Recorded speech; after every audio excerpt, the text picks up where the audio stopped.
Hey everyone, it's Jen. Thank you for joining me today on my channel. Today I have some project shares for Scrap Diva Designs. These are projects using the dies from the September release, using some of them anyway. So I will show you the dies that I used. I'll show you my projects, take some measurements.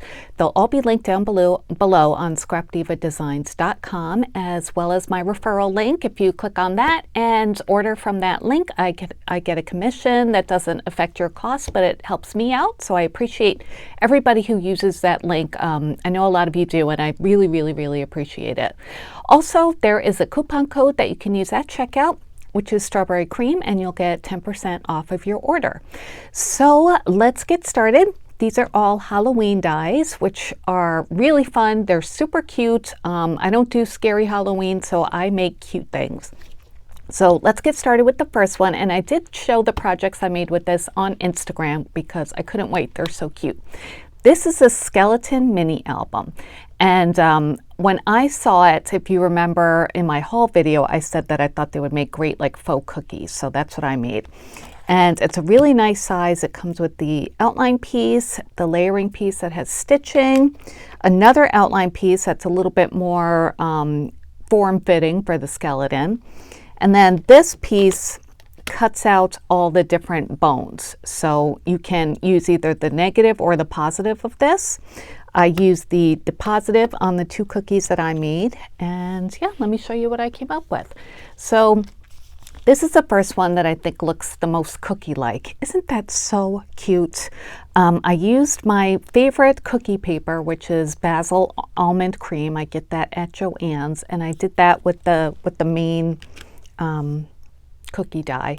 And then I used just the inset layering piece, the one that's more form-fitting, to make the white part. And that I used some paper from Joann's also. This has the embossed white dots on it.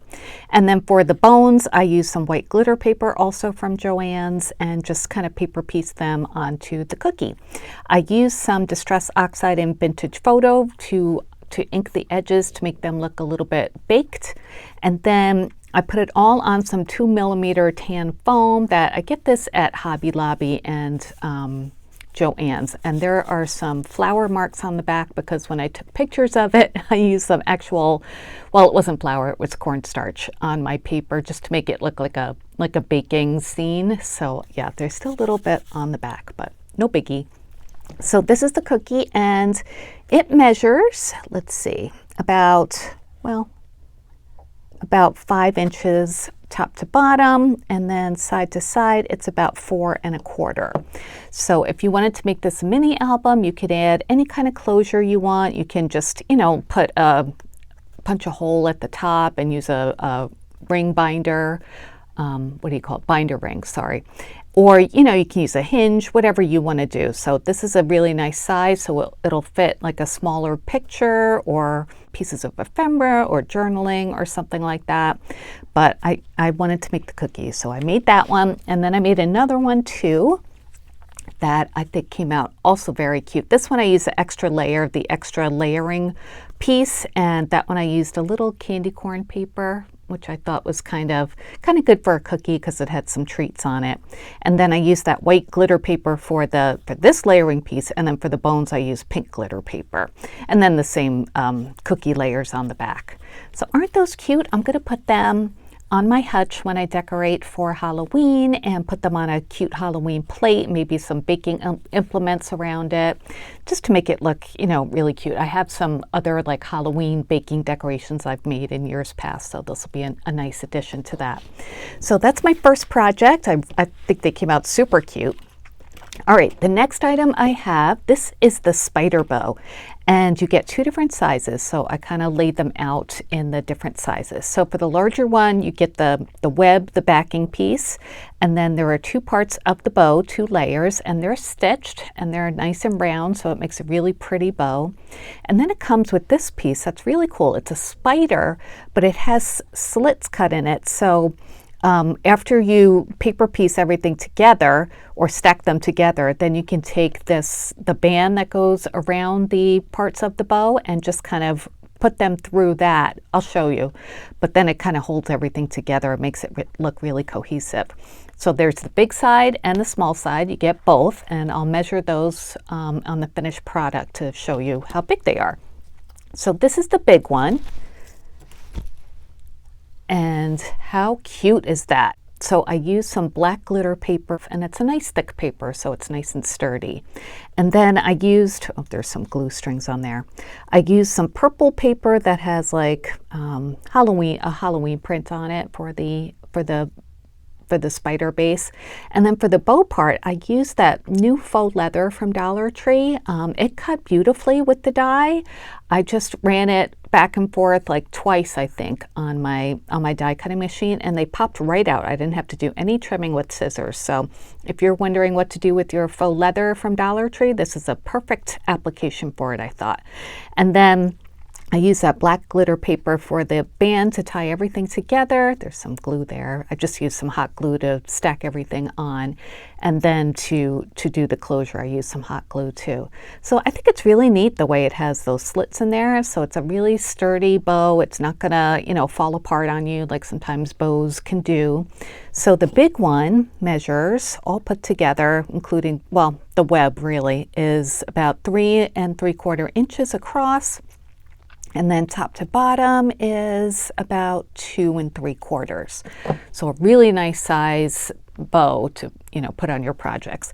And then here is the smaller one. I made it very much the same, just a little bit different color for the spider. And then I used a different faux leather from Dollar Tree for the little bow. So this one measures, it's about 3 inches across and a little bit over 2 inches from top to bottom. And of course you could use this bow with something else. It doesn't have to be with the spider and the spider web. Also, you don't need to use a spider if you don't want to. You could just, put any sort of embellishment you want on the middle of the bow as well. I was going to do that, add some more, but I wanted you to be able to see where the slits go and how easy it is to stack everything together and then glue it on the back. So really cute, right? I like these. I'm not a huge fan of like creepy crawly spiders and stuff, but I thought if I made them in like fun Halloween colors, it would be okay. So I do think they look cute. And if you wanted to add like cute googly eyes or something to the spiders, I think that would make them a little cuter as well. So there's that. And then I have this project to share with you too. This is the tall jack-o'-lantern, and I love this. I thought it was so cute when I saw it. It comes with this background die that has a stem part on it, and then it comes with the layering piece that can go over that, and that's stitched as well. And then it comes with the stem layering piece too, so you can change the pattern on that. And then it comes with 2 layering pieces to go on top of that, and one is like a boy jack-o'-lantern and this one is like a girl, I assume, because it has eyelashes. So I made a project with each of those and looking forward to share them with you. Okay, the first one is a card. And you know me, I like to make cards with any sort of die set. So this isn't officially a card die set, but you could turn it into one easily. So I tied some raffia around it because I thought it made it look kind of rustic, and I just think the whole die set looks rustic to me. And then I made another bow. This is with another bow die I have in my stash with the Dollar Tree faux vinyl, and just glue that onto the face. But the pumpkin itself, I used a black and white stripe for the background, and then this like kind of textured orange paper for the front of the pumpkin. And then I backed it with this black dot glitter paper. I forget where I got that. I've had it in my stash for a long time. I just thought it looked nice to have something a little bit sparkly behind the eyes and nose and mouth. And I use that same paper for the layering piece for the stem.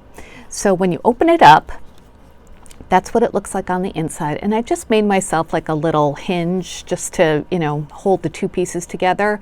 You can, if you want to, take the die and put it on a folded piece of paper and then cut it out, and that way it'll just open automatically like that. But I just wanted to try it this way, and I think it worked out fine, making my own hinge.